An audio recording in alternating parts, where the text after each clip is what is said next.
voice of God through evangelist Shaji Joseph. യേശുവിൻ നാമത്തിൽ ജയമുണ്ട്. എഴുന്നേൽക്ക യേശുവിൻ നാമത്തിൽ ജയമുണ്ട്. തോൽവിയില്ല, ഇനി തോൽവിയില്ല. തോൽവിയെ കുറിച്ചുള്ള ചിന്ത വേണ്ട. തോൽവിയില്ല, ഇനി തോൽവിയില്ല. തോൽവിയെ കുറിച്ചുള്ള ചിന്ത വേണ്ട. എന്റെ ചിന്ത ജയം മാത്രം.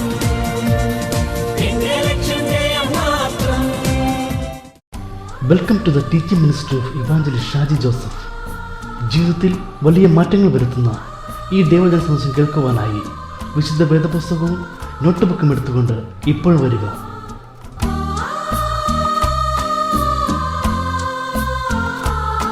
പ്രിയരെ, ദി വോയിസ് ഓഫ് ഗോഡ് പ്രോഗ്രാമിലേക്ക് സ്വാഗതം. ഇന്ന് നമ്മൾ ചിന്തിക്കുവാൻ പോകുന്നത് ബൈബിളിലെ അതിപ്രധാനമായ ഒരു വിഷയമാണ് ഫോളോയിങ് ജീസസ്, യേശുവിനെ അനുഗമിക്കുക. മടക്കയാത്രയിലാണ് നാം യേശുവിനെ അനുഗമിക്കുന്നത്. പുതിയ നിയമത്തിൽ മടക്കയാത്ര വളരെ പ്രാധാന്യമുള്ള വിഷയമാണ്. യേശുവിനെ അനുഗമിച്ച് പിതാവിൻ്റെ ഭവനത്തിലേക്ക് നാം കടന്നു പോകുന്നതാണ് പുതിയ നിയമത്തിലെ ഏറ്റവും പ്രധാനപ്പെട്ട വിഷയം. ഈ വിഷയത്തെ അനുഗമിച്ച് മറ്റെന്ത് നാം ചെയ്താലും അവസാനം നമ്മുടെ പ്രവൃത്തി ശൂന്യമായി തീരും. എന്നാൽ ഏറ്റവും പ്രധാനപ്പെട്ട ഈ മടക്കയാത്രയെ അവഗണിക്കാതെ നമുക്ക് തുടർന്നുള്ള സന്ദേശത്തിന് ചെവി കൊടുത്തുകൊണ്ട് നമ്മുടെ ജീവിതത്തിലേക്ക് അത് പകർത്തിയെടുക്കാം.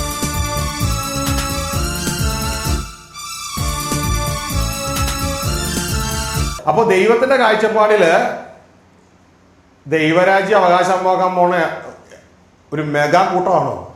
അല്ല, ചെറിയ കൂട്ടേ ഉള്ളൂ. മനസ്സിലായോ? ഹല്ലേലൂയ. അതുകൊണ്ട് നമുക്ക് അതിശയിക്കാനില്ല. Glory, hallelujah. ആള് കുറഞ്ഞാൽ അതിശയിക്കാനില്ല. ദൈവത്തിന്റെ കാഴ്ചപ്പാട് ചെറിയ കൂട്ടമേ ഉള്ളൂ. ദൈവം ശരിക്കും ഫിൽട്ടർ ചെയ്ത് എടുക്കത്തുള്ളൂ. 32,000 ഗിദെയോനോട് കൂടെ യുദ്ധത്തിനുണ്ടെന്നുണ്ടെങ്കിലും ദൈവം ഫിൽട്ടർ ചെയ്ത് എടുത്ത് അവസാനം 300 പേരായിട്ട് കുറയും. നന്നായിട്ട് ഫിൽട്ടർ ചെയ്യുന്ന ആളാ ദൈവം. ഏമേ, പ്രസംഗത്തിലൂടെ തന്നെ ആളുകളെ പറഞ്ഞു വിടും. അവസാനം മെഗാ കൂട്ടത്തെ 12 പേരാക്കും. ഹല്ലേലൂയ. കാരണം ഇത് കർത്താവിന് ടെസ്റ്റ് ചെയ്തിട്ട് ഉറപ്പുള്ളവരെ മതി. ആമേൻ, ഹല്ലേലൂയ. അപ്പോൾ പ്രിയ ദൈവത്തിനമ്മേ, ഇവിടെ താഴേക്ക് വായിച്ച് എന്താ തരാൻ ആഗ്രഹിക്കുന്നത്? നിങ്ങളുടെ അപ്പൊ നമുക്ക് ആരുണ്ട്? പിതാവുണ്ട്. നിങ്ങളുടെ പിതാവ് രാജ്യം, ദൈവരാജ്യം നിങ്ങൾക്ക് തരുവാൻ പ്രസാദിച്ചിരിക്കുന്നു. Glory to God. ഇതാണ് സദ്വാർത്ത. ഇത് പറയാനാണ് യേശു വന്നേ. മക്കളെ, ദൈവരാജ്യം നിങ്ങൾക്ക് തരുവാൻ നിങ്ങളുടെ പിതാവ്. അപ്പൊ അതിന്റെ അർത്ഥം നിങ്ങൾക്കൊരു അപ്പനുണ്ട്, നിങ്ങൾ അനാഥരല്ല, നിങ്ങൾക്കൊരു വീടുണ്ട്. അത് തരാൻ ദൈവം പിതാവ് പ്രസാദിച്ചിരിക്കുന്നു. ഇതാണ് സന്തോഷമായ വാർത്ത. Glory to God. പഴയ നിയമത്തിൽ ഇങ്ങനെ ഒരു വാർത്ത ഇല്ല. ഹലോ, നിങ്ങൾ കൺകോർഡൻസ് അടിച്ചു നോക്ക്. പഴയ നിയമത്തിൽ ഇങ്ങനൊരു വാർത്ത ഇല്ല. പഴയ നിയമത്തിൽ താൽക്കാലികമായ കാനാൻ തരാന്ന് പറഞ്ഞേക്കണേ. മനസ്സിലായോ? Hallelujah, glory. അപ്പൊ പുതിയ നിയമത്തിൽ മടക്കയാത്രയുടെ ലക്ഷ്യം എന്താ? ദൈവരാജ്യം നിങ്ങൾക്ക് തരാൻ പിതാവ് ആഗ്രഹിക്കുന്നു. യാത്രയുടെ ലക്ഷ്യം എന്താ? കാനാൻ ദേശം നിങ്ങൾക്ക് തരാൻ പോകുന്നു. കാനാൻ ദേശം കൈ അടക്കിയവര് ഇപ്പൊ എവിടെയാ? എല്ലാം പോയി. മനസ്സിലാവുന്നുണ്ടോ? ഹല്ലേലൂയ. പക്ഷെ കുഞ്ഞെ, നീ ദൈവരാജ്യത്തേക്ക് കയറിക്കോ, നീ ഒരിക്കലും അവസാനിക്കത്തില്ല. മനസ്സിലാവുന്നുണ്ടോ? അപ്പൊ താൽക്കാലികമായത് വിട്ടിട്ട് നിത്യമായതില് നാം പിടിക്കുക, അതിനെ അന്വേഷിക്കുക, അതിലേക്ക് ഓടുക. ആമേൻ, ഹല്ലേലൂയ. അപ്പോൾ നമുക്കത് ലഭിക്കപ്പെടുവാനായിട്ട് ഇടയാകും. പഴയ നിയമത്തിലെ ആളുകൾ അന്വേഷിക്കണേ എന്നാന്നറിയാമോ? അവർ താൽക്കാലികമായത് അന്വേഷിക്കണേ. അത് കിട്ടിയില്ലെങ്കിൽ അവർ പെറുപിറുക്കും. നമ്പേഴ്സ് സംഖ്യാപുസ്തകം 16:13-14 വായിച്ച്.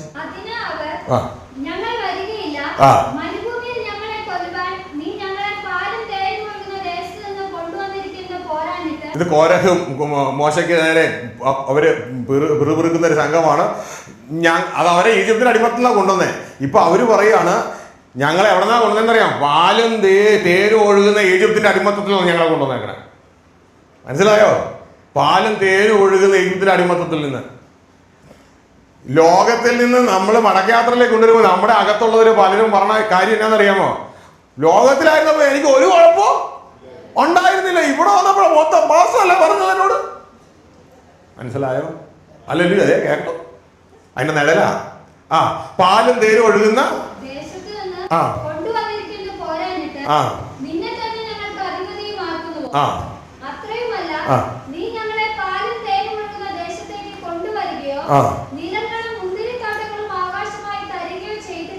അവരുടെ ലക്ഷ്യം എന്താ? പാലും തേനും ഒഴുകുന്ന ദേശത്തെ കൊണ്ടുപോയിട്ട് നിലങ്ങളും മുന്തിരിത്തോട്ടവും ഒക്കെ നീ ആശാക്കി കാരണം. ഇതാ ലക്ഷ്യം. മനസ്സിലായോ? വളരെ വീക്ക് ചിന്താഗതിയാ പഴയ നിയമത്തിൽ വരുമ്പോൾ. പക്ഷെ പുതിയ നിയമത്തിൽ അങ്ങനെയല്ല. നമുക്ക് തരാൻ പോണേ പിതാവിനോടൊപ്പം നിത്യമായ രാജ്യമാണ്. രാജ്യം നിങ്ങൾക്ക് തരുവാൻ പിതാവ് പ്രസാദിച്ചിരിക്കുന്നു.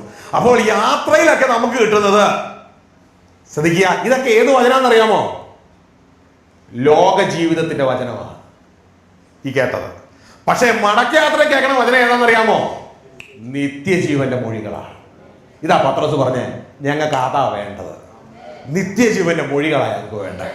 Glory, hallelujah. ഇത് ഡിസൈൻ ചെയ്യണം, രണ്ടും കൂടി ഡിസൈൻ ചെയ്യണം. ഡിസൈൻ ചെയ്തില്ലെങ്കിൽ കർത്താവ് എന്നെ വിളിക്കുന്നറിയാമോ? കപടഭക്തിക്കാരെ. ലൂക്കോസ് സുവിശേഷം 12-ാം അധ്യായത്തില് കർത്താവ് ദൈവദാസന്മാരെ, ആ ദൈവജനത്തെ, ഭൂതന്മാരെ വിളിക്കുന്ന ഒരു രംഗമുണ്ട്. അതായത് മേഘം പൊങ്ങുമ്പോൾ നിങ്ങൾക്കറിയാം കാലാവസ്ഥ മാറാൻ പോകുന്നത്, കാറ്റടിക്കുമ്പോൾ നിങ്ങൾക്കറിയാം കാലാവസ്ഥ മാറാൻ പോണെന്ന്. അങ്ങനെ ദേശത്തിൻ്റെതായ മാറ്റങ്ങളെ വിവേചിക്കാൻ നിങ്ങൾക്കറിയാം. എങ്കിൽ ഞാനിവിടെ സ്വർഗത്തിൽ നിന്ന് ഞാനിവിടെ വന്നിട്ട് കാലം മാറിയ കാര്യം മനസ്സിലാക്കാൻ നിങ്ങൾക്ക് എന്തുകൊണ്ട് പറ്റുന്നില്ല എന്നൊരു ചോദ്യമൊക്കെ ചോദിക്കുക കപടഭക്തിക്കാരെ. അമ്മേ, അത് നമുക്ക് ആ ഭാഗത്തേക്ക് ലൂക്ക് ചാപ്റ്റർ 12 അതിൽ 54-ാം വാക്യം മുതൽ വായിക്കാം. പിന്നെ അവൻ പുരുഷാരത്തോട് പറഞ്ഞത്, പടിഞ്ഞാറ് നിന്ന് മേഘം പോകുന്നത് കാണുമ്പോൾ പെരുമഴ വരുമെന്ന് നിങ്ങൾ ഉടനെ പറയുന്നു, അങ്ങനെ സംഭവിക്കുകയും ചെയ്യുന്നു. തെക്കൻ കാറ്റ് ഊതുന്നത് കണ്ടാലോ അത്യുഷ്ണം ഉണ്ടാകുമെന്ന് പറയുന്നു, അത് സംഭവിക്കുകയും ചെയ്യുന്നു. കപടഭക്തിക്കാരെ, ഭൂമിയുടെയും ആകാശത്തിന്റെയും ഭാവത്തെ വിവേചിപ്പാൻ നിങ്ങൾക്ക് അറിയാം. എന്നാൽ ഈ കാലത്തെ വിവേചിപ്പാൻ അറിയാത്തത് എങ്ങനെ? എന്നാൽ ഈ കാലത്തെ വിവേചിക്കാൻ അറിയാത്തത് എന്തുകൊണ്ട്? Why you cannot discern this time? സമയത്തെ എന്തുകൊണ്ട് വിവേചിക്കാൻ പറ്റുന്നില്ല? ഇത് യാത്രയുടെ കാലമല്ല, മടക്കയാത്രയുടെ കാലമാ. ഗ്ലോറി. ഇന്ന് പറയേണ്ട അപ്പം, ഇന്ന് പറയേണ്ട വചനം യാത്രയുടെ വചനമല്ല, മടക്കയാത്രയുടെ വചനമാണ് കർത്താവ് പറയുന്നത്. ഇനിയും പഴയ തുരുത്തിയെല്ലാം പ്രസംഗിക്കേണ്ടത്. പുതിയ വീഞ്ഞ് കൊണ്ടുപോയി പഴയ തുരുത്തിയിൽ വെക്കരുത്. വെച്ചാൽ പുതിയ തുരുത്തി പൊട്ടി, പഴയ തുരുത്തി പൊട്ടിപ്പോകും, പുതിയ വീഞ്ഞ് ഒഴുകി പോകും. മീൻസ് ആ കേട്ട വ്യക്തിക്കും ഗുണമില്ല, ആ വന്ന വചനത്തിനും അത് ഫലം കൊടുക്കാതെ പോകുന്നു. മനസ്സിലാവുന്നുണ്ടോ? ഹല്ലേലൂയ. നിങ്ങൾ ചെയ്യേണ്ടത്, ഇതിന്റെ റെക്കോർഡ് ചെയ്തിട്ടുണ്ടെങ്കിൽ വീണ്ടും വീണ്ടും കേൾക്കുക, തുടർന്ന് പുസ്തകം ഇറങ്ങുമ്പോൾ അത് വാങ്ങിക്കുക. നിങ്ങൾ മനസ്സിലാക്കുക, അനേകർക്ക് വാങ്ങിക്കൊടുക്കുക, എസ്പെഷ്യലി ദേവദാസന്മാർക്ക് വാങ്ങിക്കൊടുക്കുക. Glory, hallelujah. പ്രിയരെ, യേശു ക്രിസ്തു പറഞ്ഞ ആ സുവിശേഷം, മത്തായിയുടെ സുവിശേഷം 7-ാം അധ്യായം നമ്മൾ വായിക്കുമ്പോൾ അതിൻ്റെ 12, 13, 14 വാക്യങ്ങൾ നമ്മൾ കഴിഞ്ഞ റിട്രീറ്റിൽ 1.25 വാക്യം കൊണ്ട് പഴയ നിയമം പുതിയ നിയമം അവസാനിപ്പിച്ചു. എത്ര പേർക്ക് ഓർമ്മയുണ്ട്? Glory to God. 1.25 വാക്യം കൊണ്ട് പഴയ നിയമം പുതിയ നിയമം കർത്താവ് അവസാനിപ്പിച്ചു. മനുഷ്യൻ നിങ്ങൾക്ക് ചെയ്യണമെന്ന് നിങ്ങൾ ഇച്ഛിക്കുന്നതൊക്കെയും നിങ്ങൾ മനുഷ്യർക്ക് ചെയ്യുവിൻ. ന്യായപ്രമാണവും പ്രവാചകന്മാരും ഇത് തന്നെ. കർത്താവ് അരച്ച് കലക്കി കൂട്ടി, ഇതാ കഷായം വരിച്ച് ചെറുതാക്കിയതുപോലെ ഇതാ പഴയ നിയമം മൊത്തത്തിൽ അരച്ച് കലക്കി കൂട്ടി ഒറ്റ പീസായിട്ട് തരികയാണ്. മനസ്സിലായോ? ന്യായപ്രമാണം എന്ന് പറഞ്ഞാൽ എന്താണ്? മോശയുടെ 5 പുസ്തകങ്ങൾ, ഉൽപ്പത്തി പുറപ്പാട്, ലേവ്യ, സംഖ്യ, ആവർത്തനം 5 പുസ്തകം. അതോടൊപ്പം തന്നെ പ്രവാചകന്മാർ, ഹിസ്റ്ററി അടക്കം ജോഷ മുതൽ മാലാക്കി വരെ എന്താണെന്ന് പറയാമോ? മനുഷ്യൻ നിങ്ങൾക്ക് ചെയ്യണം എന്താണോ ആഗ്രഹിക്കുന്നത് അത് നിങ്ങൾ അങ്ങോട്ട് ചെയ്താൽ മതി. ഇതാണ് പഴയ നിയമവും പ്രവാചകന്മാരും. ഫിനിഷ്. പഴയ നിയമം കഴിഞ്ഞില്ലേ? പഠിച്ചില്ലേ? ഇനി അടുത്തത് എന്താണുള്ള ബാക്കി? അടുത്തത് എന്താണുള്ള ബാക്കി? പുതിയ നിയമം. പുതിയ നിയമത്തിന് കർത്താവ് ഒരു വാക്ക് പോലും വേണ്ട, 4 വാക്ക് മതി. 4 വാക്ക് കൊണ്ട് കർത്താവ് തീർക്കുക. വായിച്ച് ശ്രദ്ധിക്കുക, ഇടുക്കുവാതിലിന്റെ അകത്ത് കടപ്പിൻ. കഴിഞ്ഞു. വെളിപ്പാട് പുസ്തകം 22 ക്ലോസ് ചെയ്ത് പോയി. മനസ്സിലായോ? വെളിപ്പാട് പുസ്തകം 22 ക്ലോസ് ചെയ്ത് പോയി. ഇടുക്കുവാതിലൂടെ ദൈവരാജ്യത്തിൽ കടപ്പിൻ. ആമേൻ. അപ്പോൾ പഴയ നിയമവും പുതിയ നിയമവും കഴിഞ്ഞു. ഇനി അതിന്റെ താഴേക്ക് കർത്താവ് അതിനെ എക്സ്പ്ലെയിൻ ചെയ്യുന്നുണ്ട്. താഴേക്ക് വായിച്ചോ. നാശത്തിലേക്ക് പോകുന്ന വാതിൽ വീതിയുള്ളതും വഴി വിശാലവും അതിൽ കൂടെ കടക്കുന്നവർ അനേകരുമാകുന്നു. അതിലൂടെ കടക്കുന്നവർ അനേകരുമാ. ഇത് ആരുടെ അഭിപ്രായമാ? ആരുടെ അഭിപ്രായമാ? യേശുവിന്റെ അഭിപ്രായമാ. ശ്രദ്ധിക്കേ, ഇതാണ് ഡേഞ്ചറസ് ജേണി, അപകടം പിടിച്ച യാത്ര എന്ന് എഴുതിയിട്ടുണ്ട്. ഡേഞ്ചറസ് ജേണി, അതായത് യേശു ക്രിസ്തുവിനെ കൈക്കൊണ്ടതിന് ശേഷവും വീണ്ടും ഇതാ ഈ വ്യക്തികള് എന്ത് ചെയ്യുന്നില്ല? യൂട്ടേൺ എടുക്കാതെ, മടക്കയാത്ര ചെയ്യാതെ, യേശുവിനെ അനുഗമിക്കാതെ വീണ്ടും ഇതാ യേശുവിനെ സ്വീകരിച്ചു, യേശുവിനെ കർത്താവായി അംഗീകരിച്ചു. അവർ ഇതാ വീണ്ടും യാത്ര തന്നെ തുടരുകയാണ്. പഴയ നിയമത്തിന്റെ അതേ സ്റ്റൈലിൽ. പഴയ നിയമത്തിൽ അല്ല, എങ്ങോട്ടാ പോണേ? യാത്രയിൽ പോവുക, ശിക്ഷായാത്ര കണ്ടിന്യൂ ചെയ്യുക. അത് തന്നെ അവർ കണ്ടിന്യൂ ചെയ്യുകയാണ്. ആ യാത്രയെ തന്നെ തുടർന്നു പോവുകയാണ്. അതായത് യാത്രയിൽ പോകുന്ന വ്യക്തി ജഡത്തെ അനുസരിച്ച് ജീവിക്കുന്നവനാണ്. മടക്കയാത്രയിൽ പോകുന്ന വ്യക്തി ആത്മാവനുസരിച്ച് ജീവിക്കുന്നവനാണ്. ജഡത്തെ അനുസരിച്ചാൽ നീ മരിക്കും നിശ്ചയം, ആത്മാവിനെ അനുസരിച്ചാൽ നീ ജീവിക്കും. Glory, hallelujah. ഇതാണ് അവരുടെ മുമ്പിലുള്ള ടെസ്റ്റ്. യേശുവിനെ സ്വീകരിച്ചതിന് ശേഷം ദൈവരാജ്യവും ലോകവും അപ്പുറവും ഇപ്പുറവും വീണ്ടും നിൽക്കുകയാണ്. എങ്ങോട്ട് വേണേലും കുഞ്ഞെ നിനക്ക് പോകാം. ആ ജീവങ്കിലേക്ക് പോകുന്ന വാതിൽ. ആരാ പറയണേ? ഇതാരാ പറയുന്ന ഈ വാക്ക്? നിങ്ങൾ യേശുവിനെ വിശ്വസിക്കുന്നുണ്ടോ? ഉണ്ടോ? ശ്രദ്ധിച്ചു കേട്ടോ. ആ ജീവങ്കിലേക്ക് പോകുന്ന വാതിൽ, ഇടുക്കവും വഴി ഞെരുക്കവും ഉള്ളത്. അത് കണ്ടെത്തുന്നവർ. ഈ മടക്ക യാത്രയുടെ വഴിയുണ്ടല്ലോ, ഈ തിരിച്ചുള്ള വഴിയില്ലേ, ഈ വഴി ഇടുക്കവും ഞെരുക്കവും ഉള്ളതാണ്. ആമേൻ. ഇത് കണ്ടെത്തുന്നവർ ചുരുക്കമാണ്. കൃപയാൽ നിങ്ങൾക്ക് കണ്ടെത്താൻ പറ്റി. നിങ്ങൾക്ക് കണ്ടെത്താനേ പറ്റിയുള്ളൂ, കടന്നിട്ടില്ല. കണ്ടെത്താൻ പറ്റി. Glory, hallelujah. ഇനി നാശത്തിലേക്ക് പോകുന്ന വഴിയെ കുറിച്ച് പറഞ്ഞിട്ടുണ്ട്. നാശത്തിലേക്ക് പോകുന്ന വഴി വിശാലവും അതിലൂടെ കിടക്കുന്നവർ അനേകരെ പോയിക്കൊണ്ടിരിക്കുക. മനസ്സിലായോ? ഇതാണ് നാം ഇന്നലെ കേട്ടത്. മത്തായി 24:4-5. അവർ കള്ളപ്രവാചകന്മാർ കടന്നു വന്ന് അനേകരെ തെറ്റിക്കും. അവർ എന്റെ നാമത്തിൽ വന്ന് പറയും യേശുവാണ് ക്രിസ്തു എന്ന്. അത്രയും പറഞ്ഞാൽ നിർത്തും. ഫാദേഴ്സ് ബിസിനസ് എന്ന് പറയുന്ന അനുഗ്രഹീതമായ പുതിയൊരു പുസ്തകം, പുതിയൊരു സന്ദേശം. ഇതിന്റെ പ്രൂഫ് വായിച്ച ദൈവദാസന്മാർ ചിലർ അഭിപ്രായപ്പെട്ടത് ഇത് നന്മയിലേക്കുള്ള ഒരു ആത്മീയ വിപ്ലവമായി തീരും ഈ പുസ്തകത്തിലെ സന്ദേശം എന്നാണ്. ഇത് നിങ്ങളുടെ ആത്മീയ ജീവിതത്തിന് ഒരു വഴിത്തിരിവായിരിക്കും. തീർച്ചയായും ഈ പുസ്തകത്തിലെ വചനങ്ങൾ നിങ്ങൾക്ക് ഒരു ആത്മീയ ഉണർവും ഒരു ആത്മീയ സന്തോഷവും ഒരു നവചൈതന്യവും ഉണ്ടാക്കും. ദൈവരാജ്യം അവകാശമാക്കുവാൻ ഈ പുസ്തകത്തിലെ സന്ദേശം നിങ്ങളെ സഹായിക്കും. അടുത്ത സ്റ്റേജിലേക്ക് പോകത്തൂല. ഇത് ജീവന്റെ വഴിയാണെന്ന് വിചാരിച്ച് അനേകർ ആ വഴിയിലൂടെ പോകും. എങ്ങോട്ട് പോകും? ഇതാ നേരെ തന്നെ പോരും. ഇത് വിശാലമായ വഴിയാ. ഒരു നിയമവും ഞങ്ങൾക്ക് ഇല്ല. യേശു ഞങ്ങൾക്ക് വേണ്ടി എല്ലാം ചെയ്തു. ഞങ്ങൾക്ക് ഒരു കുഴപ്പവും ഇല്ല. ഞങ്ങൾ ഇന്ന് പാപം ചെയ്താലും നോ പ്രോബ്ലം. യേശു അതൊക്കെ ഓൾറെഡി ചെയ്തു കഴിഞ്ഞു. വിശാലമായത് ഒരു കുഴപ്പവും ഇല്ല. സ്വാതന്ത്ര്യത്തോടുകൂടി പോകുന്നത് പരിശുദ്ധാത്മാവിന്റെ നിയമത്തിന്റെ കീഴിലാണ്. ഞാനെന്നോ, ഞാൻ ആത്മാവിനനുസരിച്ച് ജീവിക്കേണ്ട വ്യക്തിയാണെന്നോ, ജഡത്തെ അനുസരിച്ച് ഞാൻ മരിക്കുമെന്നോ ഒന്നും ചിന്തിക്കുന്നില്ല. ഇതാ ഒരു പോക്ക, വിശാലമായ വഴി. അതിലൂടെ പോകുന്നവർ. ഇത് കേൾക്കാൻ നോക്കിയിരിക്കുക ആര്? ജനം. കാരണം ജനത്തിന് എങ്ങനെയെങ്കിലും അവരുടെ ജഡത്തിന്റെ ആഗ്രഹങ്ങൾ സാധിപ്പിക്കുന്ന ഒരു മെസ്സേജ് കേൾക്കാൻ വേണ്ടി കാത്തിരിക്കുക അവര്. അന്ത്യകാലത്ത് തങ്ങളുടെ കർണരസമാകുമാറ് പ്രസംഗിക്കുന്ന പ്രസംഗകരെ വർദ്ധിപ്പിക്കുന്നത് പ്രസംഗകരല്ല, ജനമാണ്. ജനമാ വർദ്ധിപ്പിക്കുന്നത്. ദൈവവചനം പറയുമ്പോൾ ജനമാ വർദ്ധിപ്പിക്കുന്നത്. മനസ്സിലായോ? മാർക്കറ്റ് ഉള്ളതിന് ഞങ്ങൾ ബിസിനസ്സുകാർ മാർക്കറ്റ് ഇല്ലാത്ത സാധനമൊന്നും കൊടുക്കാൻ പോകത്തില്ല. കാരണം ഞങ്ങൾ പൂട്ടും. ഏമേ. അപ്പൊ ഇതിന് അങ്ങനെ ഒരു ബിസിനസ് സ്റ്റൈലിൽ കാണുന്നവർ മാർക്കറ്റ് ഉള്ളതേ പ്രസംഗിക്കുന്നുള്ളൂ. ഹല്ലേലൂയ. മാർക്കറ്റ് ഉള്ളതേ പ്രസംഗിക്കുന്നുള്ളൂ. ഹല്ലേലൂയ. നിത്യജീവന്റെ വചനം പ്രസംഗിച്ചു കഴിഞ്ഞാൽ മെഗാ ചർച്ച് 12 പേരായി കുറയുമെങ്കിൽ ആരാ അത് പ്രസംഗിക്കാൻ പോണേ? യേശുവിനെ പോലെയുള്ളവരല്ലാതെ. ഗ്ലോറി. ഹല്ലേലൂയ. കുഞ്ഞെ, നിനക്ക് ലോകം പല സ്ഥാനവും തരുവായിരിക്കാം, അടുത്ത പ്രസംഗം അടുത്ത മൈക്കും തരുവായിരിക്കാം. ഒരു കാര്യം മനസ്സിലാക്കണം, സ്വർഗത്തിൽ പേര് വെട്ടിക്കളയും എന്നുള്ള കാര്യം മനസ്സിലാക്കിക്കൊള്ളണം. മനസ്സിലായോ? നിന്റെ നാമത്തിൽ രോഗികളെ സൗഖ്യമാക്കി, ഭൂതങ്ങളെ പുറത്താക്കി, പ്രവചിച്ചു എന്ന് പറയുമ്പോ കർത്താവ് അധർമ്മം പ്രവർത്തിക്കുന്നവരെ ഞാൻ നിങ്ങളെ അറിയുന്നില്ല, പുറത്ത്.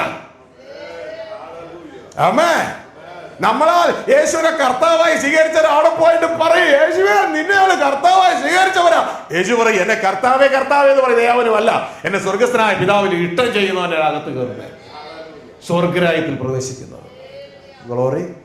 ഹല്ലേലൂയ. മറന്നു പോകരുത്. ഹല്ലേലൂയ. കള്ളപ്രവാചകന്മാർ പലരും വന്ന് യേശുവാണ് ക്രിസ്തു എന്ന് പറഞ്ഞ് അനേകരെ തെറ്റിക്കും. ഗ്ലോറി. അവർ പറയുന്നത് ശരിയാ. പക്ഷേ ജീവൻ കിട്ടിയിട്ട് ആളെങ്ങോട്ടാ പോകുന്നേ? നേരെ വീണ്ടും ലോകത്തിലേക്ക് തന്നെയാ പോകുന്നേ. അവനെ കണ്ടെത്തുന്നില്ല. സ്വർഗം അവനെ കണ്ടെത്തുന്നില്ല. Glory to God. അപ്പോൾ പ്രിയ ദൈവത്തിനേ, ഇത് അപകടം പിടിച്ച യാത്രയാണ്. ഇതാ റോമാലേഖനം 8:13 പറയുന്നത്, നീ ജഡത്തെ അനുസരിച്ച് ജീവിച്ചാൽ, റോമയിലെ രക്ഷിക്കപ്പെട്ട ജനമേ, നീ ജഡത്തെ അനുസരിച്ച് ജീവിച്ചാൽ നീ മരിക്കും, സംശയമല്ല, നിശ്ചയം. ഗ്ലോറി. പകരം നീ ആത്മാവിനെ അനുസരിച്ചാൽ, അതായത് ആത്മാവിന്റെ നിയമത്തിന് കീഴിൽ വന്നാൽ, ആത്മാവിൽ വിതച്ചാൽ, നീ നിത്യജീവനെ കൊയ്യും. മനസ്സിലാവുന്നുണ്ടോ? ഹല്ലേലൂയ. അപ്പൊ യേശു പറഞ്ഞ ഒരു ഇടുക്ക് വഴിയേ ഉള്ളൂ. ഇത് നിങ്ങൾ കണ്ടെത്തി. ഇനി കടക്കണമെങ്കിലോ വന്നാട്ടെ. ലൂക്ക് ചാപ്റ്റർ 13:22 താഴേക്ക് നമുക്ക് വായിക്കാം. ലൂക്ക് ചാപ്റ്റർ 13 22 മുതൽ താഴേക്കുള്ള വാക്യങ്ങൾ. അവൻ പട്ടണം തോറും ഗ്രാമത്തോറും സഞ്ചരിച്ച് യെരൂശലേമിലേക്ക് യാത്ര ചെയ്തു. അപ്പോൾ ഒരുത്തൻ അവനോട്, കർത്താവേ, രക്ഷിക്കപ്പെടുന്നവർ ചുരുക്കമോ എന്ന് ചോദിച്ചതിന് അവനോട് പറഞ്ഞത്, ഇടുക്കുവാതിലൂടെ കടപ്പാൻ പോരാടുവിൻ. ഇടുക്കുവാതിലൂടെ കടപ്പാൻ.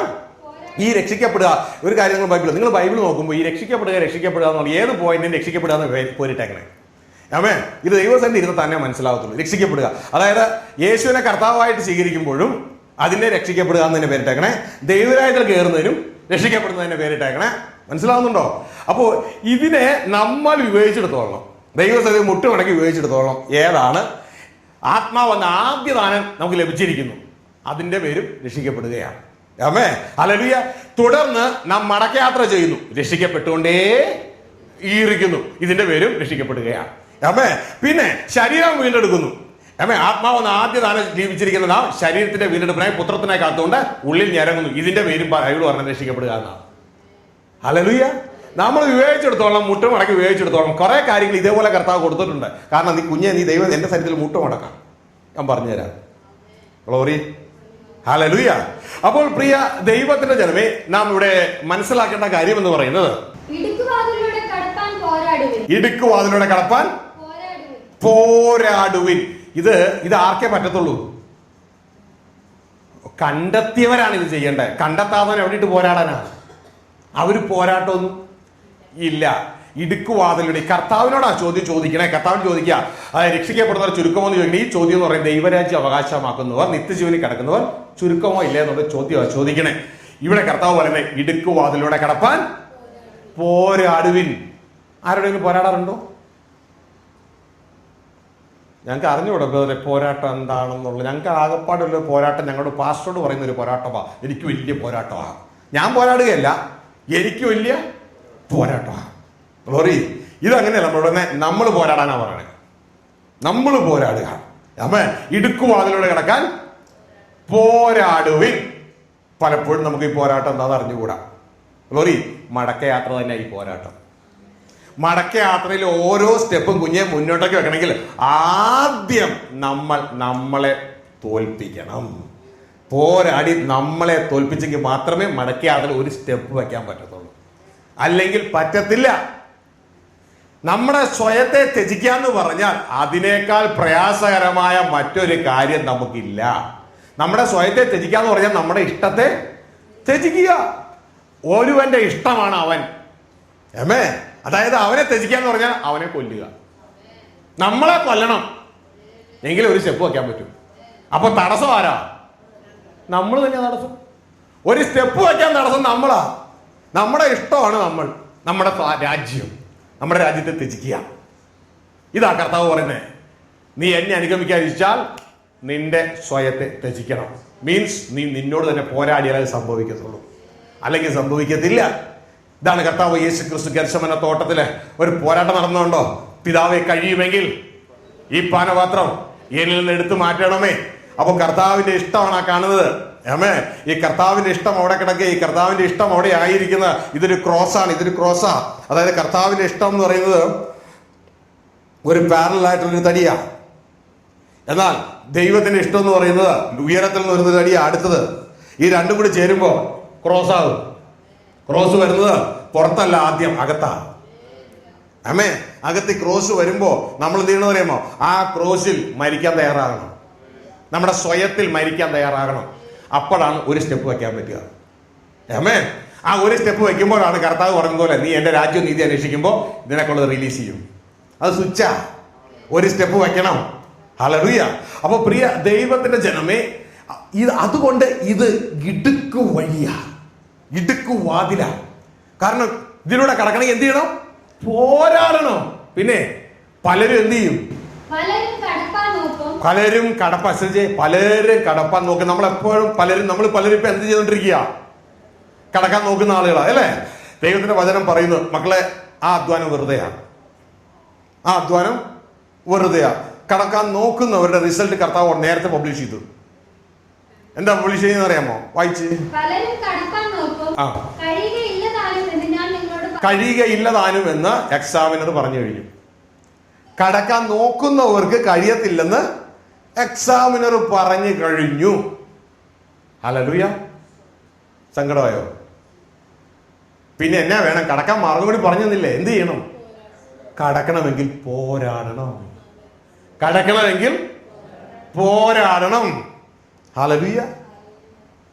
കടക്കണമെങ്കിൽ പോരാടുക. ഈ മടക്കയാത്രയിൽ ഒരു പോരാട്ടം നമ്മളോട് തന്നെ, നമ്മുടെ സ്വയത്തോട് തന്നെ കഴിച്ചെങ്കിൽ മാത്രമേ നമുക്ക് ഓരോ സ്റ്റെപ്പും മുന്നോട്ടേക്ക് പോകാൻ പറ്റത്തുള്ളൂ.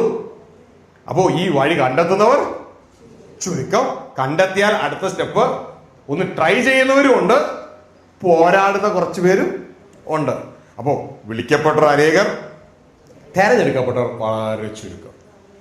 മനസ്സിലാവുന്നു നിങ്ങൾക്ക്? ഹല്ലേലൂയ. അപ്പൊ ഈ നാളുകളിൽ ഈ വഴി സ്വർഗത്തിലെ ദൈവം നമ്മളെ കാണിച്ചു. അതുകൊണ്ട് പ്രിയരെ, ആ വഴിയിലൂടെ നാശത്തിലേക്ക് പോകുന്ന വഴിയല്ല, വീണ്ടും പഴയ ആ രീതിയിൽ തന്നെ പോവുകയല്ല, ജഡത്തെ അനുസരിച്ച് വീണ്ടും തുടരുകയല്ല, പകരം ആത്മാവിനനുസരിക്കുവാൻ യൂടേൺ എടുത്ത് നമ്മൾ സ്വർഗീയ ഭവനത്തിലേക്ക് മടങ്ങി പോകുന്നവർ ആയി തീരണം. ഗ്ലോറി.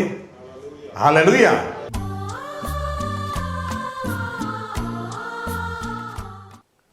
ഈ സന്ദേശം ശ്രദ്ധയോടെ കേട്ട ലോകത്തെല്ലായിടത്തുമുള്ള പ്രിയ സഹോദരങ്ങളെ, നമുക്ക് ഒരുമിച്ച് ദൈവത്തിൽ പ്രാർത്ഥിക്കാം.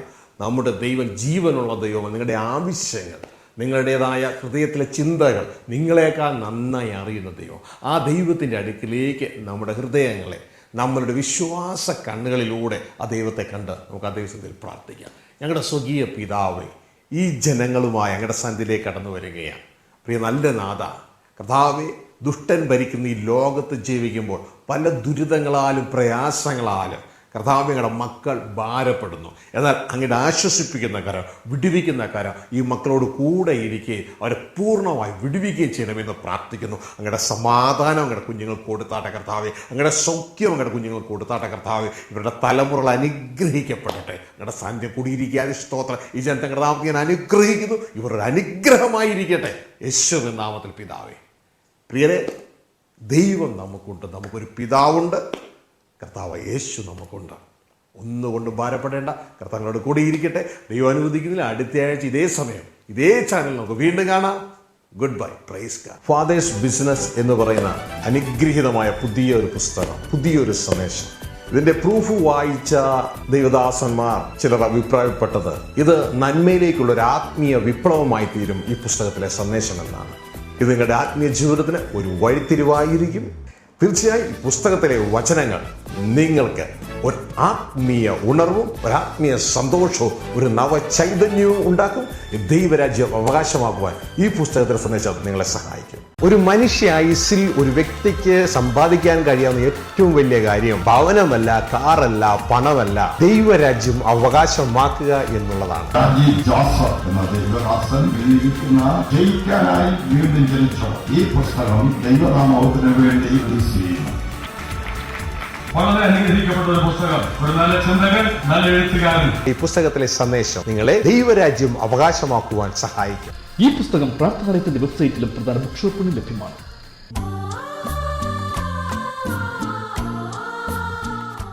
ഈ എപ്പിസോഡിന്റെ അല്ല എങ്കിൽ ഈ സന്ദേശത്തിന്റെ മുഴുവൻ സിഡിയോ ഡിവിഡിയോ വാങ്ങുവാൻ താല്പര്യമുള്ളവർ കേരളത്തിലോ ഗൾഫിലോ ഉള്ള താഴെ പറയുന്ന സ്ക്രീനിൽ കാണുന്ന നമ്പറുമായി ബന്ധപ്പെടുക.